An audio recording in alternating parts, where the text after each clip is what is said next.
ચાલો વિદ્યાર્થી મિત્રો, આપણે ભણી રહ્યા છીએ સપુષ્પ વનસ્પતિની બાહ્યાકાર વિદ્યા અને હવે આપણે આમાં ભણીશું લાક્ષણિક સપુષ્પ વનસ્પતિનું અર્ધ પ્રવિધીય વર્ણન. એટલે શું? બોટનીના વિદ્યાર્થી વનસ્પતિનો અભ્યાસ કરવા માટે એક્સકર્શનમાં નીકળે, એટલે કે ફિલ્ડ સ્ટડી માટે નીકળે, બહાર નીકળે, ત્યારે એના વનસ્પતિનું વર્ણન કરવાનું હોય. હવે વનસ્પતિનું વર્ણન જ્યારે ફિલ્ડ વર્ક ઉપર હોય ત્યારે એ ચોક્કસ પ્રકારે વર્ણન કરવાનું હોય ને એ વર્ણન કઈ રીતે કરવાનું હોય એ બાબતને કહેવાય છે અર્ધ પ્રવિધીય વર્ણન. તો પહેલો ક્વેશ્ચન એ છે કે ભાઈ વનસ્પતિનું વર્ણન કેવું હોવું જોઈએ?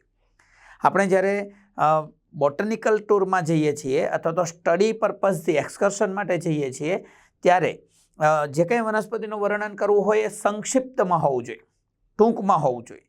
બીજું છે સરળ હોવું જોઈએ અને ત્રીજું ચોક્કસ ક્રમમાં હોવું જોઈએ. અને હજી એક બાબત છે અને એ છે વૈજ્ઞાનિક પદ્ધતિથી હોવું જોઈએ. હા, એક વૃક્ષનું વર્ણન કરવાનું હોય તો તમે એમ વર્ણન કરો કે એ ઘટાટોપ વૃક્ષ છે ને ખૂબ જ મોટો છાંયડો આપે છે, એવું વર્ણન નથી કરવાનું. વર્ણન કરવાનું છે તો એ વૃક્ષ સ્વરૂપની વનસ્પતિ છે, કેવા વિસ્તારમાં ઉગી છે એ મુજબનું હોવું જોઈએ. વનસ્પતિ વર્ણનનો ક્રમ આ બાબત છે કે ભાઈ પહેલા વનસ્પતિની પ્રકૃતિનો અભ્યાસ કરવાનો. પ્રકૃતિ એટલે જલોદ્ભિદ છે, શુષ્કોદ્ભિદ છે, મધ્યોદ્ભિદ છે, કયા પ્રકારની વનસ્પતિ છે એના સ્વરૂપનું વર્ણન કરવાનું, છોડ, ક્ષુપ, વૃક્ષ એ છે. ત્યાર પછી વાનસ્પતિક લક્ષણો ક્રમશઃ જવાના, પેલા મૂળ, પ્રકાંડ, પર્ણ અને એ પણ ટૂંકમાં. પછી પુષ્પીય લક્ષણોનો અભ્યાસ કરવાનો હોય, જેમ કે પુષ્પ વિન્યાસ અને પુષ્પીય ભાગો. પુષ્પ વિન્યાસ એટલે પુષ્પ કઈ રીતે ગોઠવાયેલ છે. પુષ્પીય ભાગોમાં પહેલા વજ્રચક્ર, દલચક્ર, પુંકેસર ચક્ર, સ્ત્રીકેસર ચક્ર એનું વર્ણન કરવાનું હોય. અને છેલ્લે બે બાબતો, એક પુષ્પસૂત્ર અને પુષ્પાકૃતિ તૈયાર કરવાની હોય. ચાલો મિત્રો, આપણે પુષ્પસૂત્ર અને પુષ્પાકૃતિ કઈ રીતે તૈયાર થાય એના માટે થોડી વાતો કરીએ. તો પુષ્પસૂત્ર એને આપણે શોર્ટમાં FF એટલે કે ફ્લોરલ ફોર્મ્યુલા તરીકે ઓળખીએ છીએ. પુષ્પનું વર્ણન કરવા માટે આપણે કેટલાક સંકેતો વાપરીએ છીએ અને સાંકેતિક ભાષામાં પુષ્પનું વર્ણન કર્યું એને આપણે પુષ્પસૂત્ર એટલે કે ફ્લોરલ ફોર્મ્યુલા તરીકે ઓળખવામાં આવે છે. પુષ્પસૂત્ર બનાવવા માટે વપરાતી સંજ્ઞાઓ કેટલીક વાત કરીએ. ધારો કે આપણે નિપત્ર દર્શાવવું છે તો આપણે લખીશું BR. BR એટલે બ્રેક્ટ. પણ કોઈ પણ પુષ્પના વર્ણન કરતા પહેલા આપણે આમ BR લખીએ એનો અર્થ એવો થાય કે આ પુષ્પ નિપત્ર ધરાવતું પુષ્પ છે. અનિપત્રી પુષ્પ હોય તો એના બે રસ્તા છે, કાં તો કંઈ લખવાનું જ નહીં લખ્યું એટલે અનિપત્રી, અથવા લખી શકાય EBR એ બ્રેક્ટેટ ફ્લાવર, અનિપત્રી પુષ્પ. નિપત્રિકા હોય તો BRL બ્રેક્ટિયોલેટ, BRL એ તરીકે દર્શાવી શકાય. સમમિતિ વર્ણવવા માટે, સમમિતિ એટલે પુષ્પ કેવું છે, સમમિતીય છે એટલે કે નિયમિત પુષ્પ છે કે અનિયમિત. નિયમિત પુષ્પ હોય તો આવી સંજ્ઞા કરવાની, રાઉન્ડ પાડીને પ્લસ, બરાબર. હા, ડૉક્ટરની સંજ્ઞા આપણા મગજમાં ચાલતી હોય છે, એ સંજ્ઞા કરવાની છે. અનિયમિત પુષ્પ હોય તો સંજ્ઞામાં આ રીતે કરવાનું કે આમ રાઉન્ડ પાડીને ઊભો લીટો અથવા પર્સન્ટેજ જેવી નિશાની કરો, એ અનિયમિત પુષ્પ સૂચવે છે. પછી આપણે બધા અલગ અલગ બાબતો જો વર્ણવીએ તો જાતિ, પુષ્પની જાતિ એટલે કે નર પુષ્પ હોય તો મીંડું કરી ઉપર ત્રાસો લીટો, કારણ કે આ નરની આંતરરાષ્ટ્રીય સંજ્ઞા છે. એને પુંકેસરીય પુષ્પ અથવા નર પુષ્પ કહેવાય. માદા પુષ્પ હોય તો આમ રાઉન્ડ કરીને નીચે પ્લસ, આમ કરીને આમ નીચે પ્લસ જેવું આ રીતે પણ કરી શકાય છે, તો એ માદા પુષ્પ. અને ઉભયલિંગી એટલે કે દ્વિલિંગી પુષ્પ હોય તો બંને સંજ્ઞાઓ એકસાથે કરવાની, એટલે કે રાઉન્ડ ઉપર ત્રાસી લીટી અને નીચે પ્લસ, અથવા રાઉન્ડ ઉપર ત્રાસી લીટી અને નીચે આ પ્રમાણેની સંજ્ઞા કરો એટલે ઉભયલિંગી પુષ્પ કહેવાય. વજ્રચક્ર દર્શાવવા માટે સંજ્ઞા આપણે વાપરીએ છીએ કે. આમ તો વજ્રચક્ર માટે કેલિક્સ એવો અંગ્રેજી શબ્દ છે, પણ આપણે સંજ્ઞા વાપરીએ છીએ કે. વજ્રચક્ર. હવે જેટલા વજ્રપત્ર હોય, દાખલા તરીકે કે એટલે વજ્રપત્ર સૂચવે છે. 4 વજ્રપત્ર હોય તો K4 એટલે 4 મુક્ત વજ્રપત્ર. આપણે કોઈ પણ પુષ્પ માટે લખ્યું K4 એટલે એ એમ બતાવે છે કે એ પુષ્પની વાત છે કે પુષ્પમાં 4 વજ્રપત્રો છે. K4 અંદર બ્રેકેટ મૂકી દો, એનો મતલબ છે 4 પણ બધા વજ્રપત્રો એકબીજા સાથે જોડાયેલા છે એટલે કે યુક્ત વજ્રપત્રી છે. દલચક્ર ઇંગ્લિશમાં શબ્દ છે કોરોલા, એનો સંજ્ઞા વાપરીએ છીએ દલપત્ર માટે C. એમ લખ્યું C4 એટલે 4 દલપત્રો. C4 બ્રેકેટ એટલે કે 4 યુક્ત દલપત્રો. ઓકે, હા, એવું પણ દર્શાવી શકાય કે ભાઈ દલપત્રો 2 ચક્રમાં હોય, ધારો કે તો C2+2. આમ તમે બતાવી શકો કે ભાઈ દલચક્ર એમાં દલપત્રો 2 ચક્રમાં ગોઠવાયેલા છે. બહાર પેલું લખવું એ બહાર ગણવાનું, આપણે બહારથી અંદર તરફ જઈ રહ્યા છીએ. બહાર 2 અને અંદર 2. ઘણી વખત આવું પણ દર્શાવી શકાય C1+2+2 બ્રેકેટ એટલે શું તો કે ભાઈ એક છૂટું પછી 2 એ પણ છૂટા, અંદર 2 પાછા જોડાયેલા. તો આ પ્રમાણે પણ આપણે દર્શાવી શકાય. આ પતંગિયાકા દલપુંજ માટે દર્શાવાતા વાત છે. પરિપુષ્પ ચક્ર એટલે પેરિયાન્થ એટલે પરિપુષ્પ, એના માટે કેપિટલ P આપણે વાપરીશું. હવે 6 પરિપુષ્પ પત્રો છે તો એનો મતલબ છે P6. જો બ્રેકેટમાં લખીએ તો 6 યુક્ત પરિપુષ્પ પત્રો અને P3+3 એમ લખીએ એનો મતલબ થાય 6 પરિપુષ્પ પત્રો દરેક ચક્રમાં 3 એટલે કે 2 ચક્રમાં ગોઠવાયેલા છે. પુંકેસર ચક્ર એન્ડ્રોઇશિયમ, એના માટે શબ્દ વાપરીશું A. પુંકેસર ચક્ર એટલે A5 એટલે 5 પુંકેસરો પણ છૂટા છૂટા. A5 બ્રેકેટ એટલે 5 પુંકેસરો એકબીજા સાથે જોડાયેલા. A5+5 એટલે કે 10 પુંકેસરો છે દરેક ચક્રમાં 5. A0 એટલે કે પુંકેસરો ગેરહાજર. દાખલા તરીકે માદા પુષ્પ હોય તો એમાં 0 હોય, અને એ ઇન્ફાઇનાઇટ એટલે કે અસંખ્ય પુંકેસરો. ઓકે મિત્રો, હા, પુંકેસર ચક્ર માટે દલ લગ્ન પુંકેસર કે પરિપુષ્પ લગ્ન પુંકેસર દર્શાવવા માટેની આ સંજ્ઞાઓ છે કે પુંકેસરો દલ લગ્ન હોય તો આગળ C એટલે દલપત્ર અને A, તો C અને A ને જોડતી લાઈન આપવાની એ અભિલગ્નતા સૂચવે છે કે પુંકેસરો દલપત્ર સાથે જોડાયેલા. પુંકેસરો પરિપુષ્પ લગ્ન હોય તો P અને A વચ્ચે જોડતી લાઈન દોરવાની. આમ તો કોઈ પણનું જોડાણ એટલે કે અભિલગ્નતા સૂચવે છે. આ સ્ત્રીકેસર ચક્રની વાત કરીએ તો ગાયનોઇશિયમ એટલે સ્ત્રીકેસર. 2 સ્ત્રીકેસરો હોય તો G2 મુક્ત હોય તો, G2 બ્રેકેટ એટલે કે યુક્ત હોય તો, G0 એટલે કે સ્ત્રીકેસર ગેરહાજર. ધારો કે કોઈ પુષ્પ નર પુષ્પ છે તો એમાં G0 હશે. G2 પછી જો નીચે લીટી દોરીએ એનો મતલબ થાય ઉર્ધ્વસ્થ બીજાશય એટલે કે ઉર્ધ્વસ્થ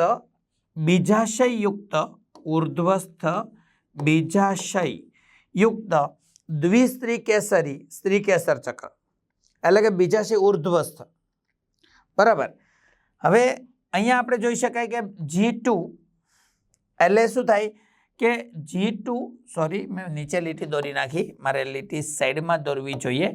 હું તમને એમ કહું G2 બાજુમાં લીટી છે, અહીંયા જુઓ આ રીતે છે કે G2 બાજુમાં લીટી એટલે શું છે તો કે અર્ધ અધસ્થ બીજાશય યુક્ત. શું? અર્ધ અધસ્થ બીજાશય યુક્ત દ્વિસ્ત્રીકેસરી પુષ્પ. અર્ધ અધસ્થ બીજાશય, અર્ધ અધસ્થ એ બીજાશય અને અહીંયા જે છે એ છે અધસ્થ બીજાશય, ઉપર લીટી. એટલે મિત્રો બહુ મહત્વની વાત છે. દાખલા તરીકે હું એમ કહું G એટલે સ્ત્રીકેસરોની સંખ્યા હું સૂચવીશ અહીંયા 2 એટલે 2 સ્ત્રીકેસરો. મેં એમ બ્રેકેટ મૂક્યું એટલે યુક્ત સ્ત્રીકેસર. હવે જો નીચે લીટી દોરું તો શું થયું?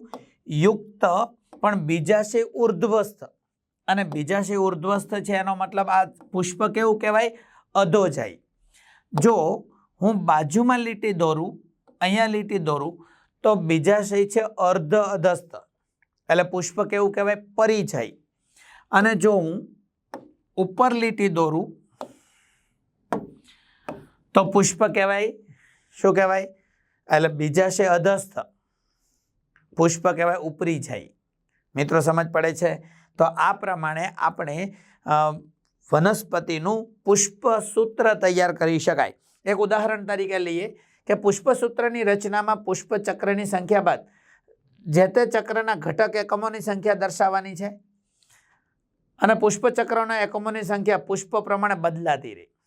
ઉદાહરણ તરીકે રાઈ નામની વનસ્પતિ છે, એનું પુષ્પસૂત્ર અહીં દર્શાવ્યું છે. આપણે એનો અર્થઘટન સમજીએ.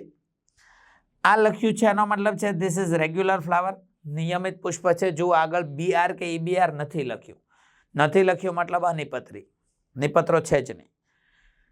બાયસેક્સ્યુઅલ એટલે કે ઉભયલિંગી, કે 2+2 એટલે વજ્રપત્રો 2 અને 2 એટલે 2 હરોળમાં ગોઠવાયેલા. બહારનું જે વર્તુળ જે છે એમાં 2 વજ્રપત્રો, અંદર 2 વજ્રપત્રો. દલપત્રો 4 દલપત્રો, અને દલપત્રો એકબીજાથી છૂટા છૂટા છે, એક હરોળમાં ગોઠવાયેલા છે. પુંકેસરો 2+4 એટલે 2 હરોળમાં છે, 2+4. બહારની બાજુએ આપણે બહારથી અંદર જઈ રહ્યા એટલે બહારની બાજુએ 2 પુંકેસરો, અંદરની બાજુ 4 પુંકેસરોની હરોળ. બરાબર. આમાં એવું હોય છે કે આને દ્વિદીર્ઘક પુંકેસરી કહી શકાય. G2 એટલે કે સ્ત્રીકેસરો 2, નીચે લીટી યુક્ત છે અને નીચે લીટી એટલે ઉર્ધ્વસ્થ બીજાશય. ઓકે મિત્રો, સમજ પડે છે તમને? અહીંયા મેં તમને સમજાવ્યું છે કે રાઈનું પુષ્પસૂત્ર આ રીતે બતાવ્યું કે રેગ્યુલર, બાયસેક્સ્યુઅલ, કેલિક્સ 2+2, કોરોલા 4, એન્ડ્રોશિયમ 2+4, ગાયનોશિયમ 2 જોડાયેલા છે બધા સ્ત્રીકેસરો, અને નીચે લીટી એટલે બીજાશય ઉચ્ચસ્થ. ઓકે, તો આ મિત્રો આ વાત હતી ફ્લોરલ ફોર્મ્યુલા વિશે. આને કહેવાય પુષ્પસૂત્ર.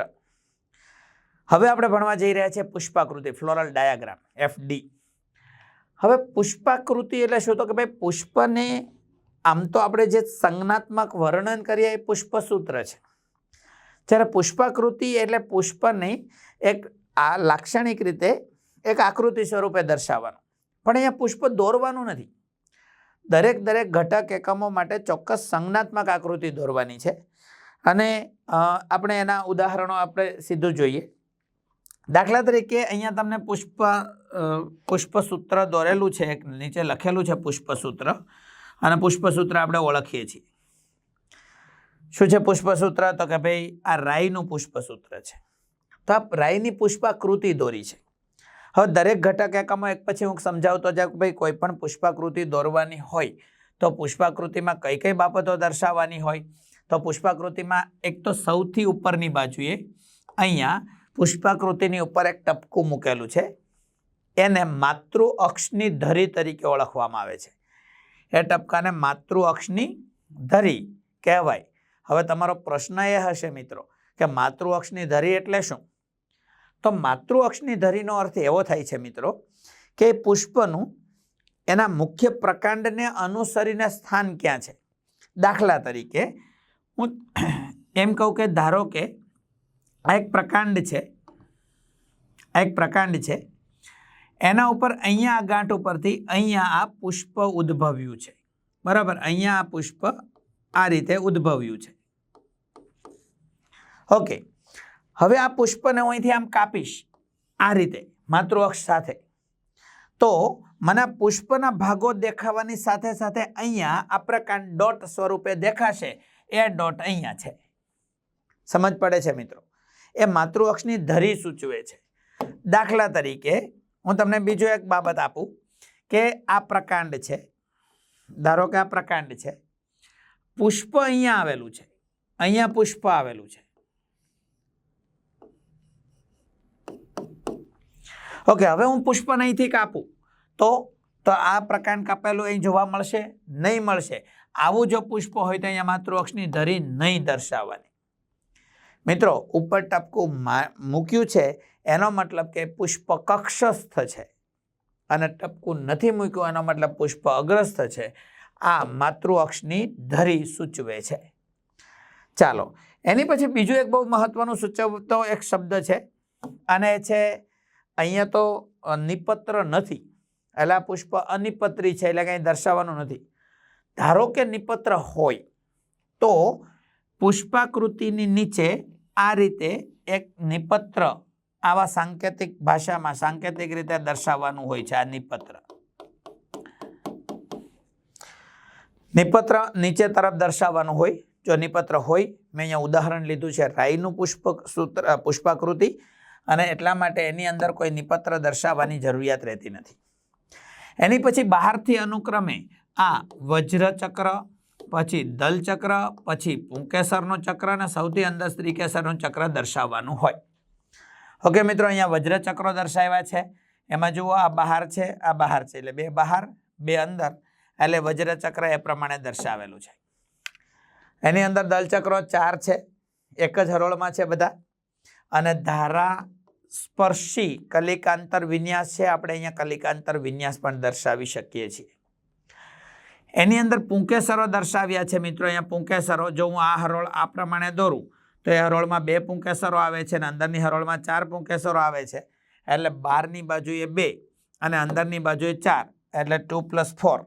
આ રીતે પુંકેસરો દર્શાવ્યા છે મિત્રો. આ પુંકેસર દર્શાવવા માટે સંજ્ઞા આવી પણ વાપરી શકાય, જનરલી આ પ્રમાણેની સંજ્ઞા વાપરી શકાય. હવે અહીંયા સંજ્ઞા તમે વાપરો છો ત્યારે પુંકેસર જો આ પ્રમાણે આપણે વાપરીએ છીએ, એટલે કે આ અંતર્ગોળ સપાટી અંદર તરફ દોરો, એવા પુંકેસરને અંતર્ભૂત પુંકેસર તરીકે ઓળખવામાં આવે છે. શું કહેવાય? અંતર્ભૂત. અને ધારો કે આ પ્રમાણે દર્શાવ્યું હોય બહારની બાજુ, મતલબ કે મારો કહેવાનો અર્થ એ છે કે જો તમે પુંકેસરને આ રીતે એમ દર્શાવ્યો તો એને બહિર્ભૂત પુંકેસર કહીશું. બહિર્ભૂત પુંકેસર. પણ તમારો પ્રશ્ન એ હશે મિત્રો કે અંતર્ભૂત પુંકેસર એટલે શું? આમ કહેવાનો મતલબ શું? તો અંતર્ભૂત પુંકેસરનો કહેવાનો મતલબ એવો છે મિત્રો કે ધારો કે આ એક પુષ્પ છે, એ પુષ્પની અંદર ધારો કે અહીંયા સ્ત્રીકેસર છે,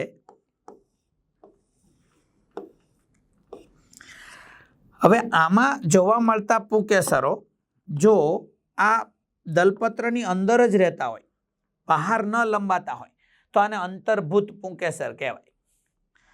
પણ લીલી તમને ક્રાઇનમ નામની વનસ્પતિની ખબર છે કે એમાં પુંકેસરો બહારની બાજુ લંબાય છે, એમાં પુંકેસરો એટલે આમ બહારની બાજુ લંબાય છે. જો આવું દર્શાવવું હોય તો એને આપણે કઈ રીતે દર્શાવવું જોઈએ? બહારની બાજુએ દર્શાવતા પુષ્પ પુંકેસરો આમ દર્શાવવા જોઈએ. ઓકે, એટલે પુંકેસર અંતર્ભૂત છે કે બહિર્ભૂત એ પણ અહીંયા દર્શાવી શકાય. એની અંદરની બાજુએ સ્ત્રીકેસર ચક્ર દર્શાવવાનું છે. એને જો આમ જોડી દીધેલા છે એનો મતલબ યુક્ત છે. યુક્તની અંદર દરેક બીજાશયની અંદર ઘણા બીજાંડ હોય તો એ પણ અહીંયા દર્શાવી શકાય. એટલે સ્ત્રીકેસરોની સંખ્યા યુક્ત કે મુક્ત, અને બીજાશયની અંદર બીજાંડની સંખ્યા, અને બીજાંડની અંદર જરાયુ વિન્યાસ પણ દર્શાવી શકીએ. દાખલા તરીકે હું તમને એમ કહું એક સ્ત્રીકેસર, એની અંદર 2 સ્ત્રીકેસર, એટલે સ્ત્રીકેસર ચક્ર, એમાં 2 સ્ત્રીકેસરો છે તો હું આ રીતે દર્શાવીશ. અને એની અંદર અક્ષવર્તી જરાયુ વિન્યાસ ધારો કે મારે દર્શાવવું છે તો હું આ રીતે અંદર અક્ષવર્તી જરાયુ વિન્યાસ પણ દર્શાવી શકીશ. મિત્રો, આ પુષ્પાકૃતિ કેમ તૈયાર થાય એ બધા વિશેની માહિતી મેં તમને આપી. સમજી શકો છો કે જુઓ, પુષ્પાકૃતિ તૈયાર કરવામાં માતૃઅક્ષની ધરી, નીચે નિપત્ર દર્શાવાય, પછી બહારથી અંદરની બાજુ અનુક્રમે વજ્રપત્ર, દલપત્ર, પુંકેસર, સ્ત્રીકેસર ચક્ર દર્શાવાય. ઓકે, અહીંયા આપણે પુંકેસરો અંતર્ભૂત છે કે બહિર્ભૂત એ દર્શાવી શકીએ છીએ. પુંકેસરો દલલગ્ન હોય તો અહીંથી આમ દલપત્ર સાથેનું એનું જોડાણ પણ દર્શાવી શકીએ છીએ, દલલગ્ન પુંકેસરો હોય તો. ઓકે, કલિકાંતર વિન્યાસ પણ દર્શાવી શકીએ છીએ. એટલે ઓવરઓલ કહી શકાય કે પુષ્પસૂત્ર કરતાં પુષ્પાકૃતિ એ વધુ માહિતી સભર છે. કહી શકાય કે નહીં મિત્રો?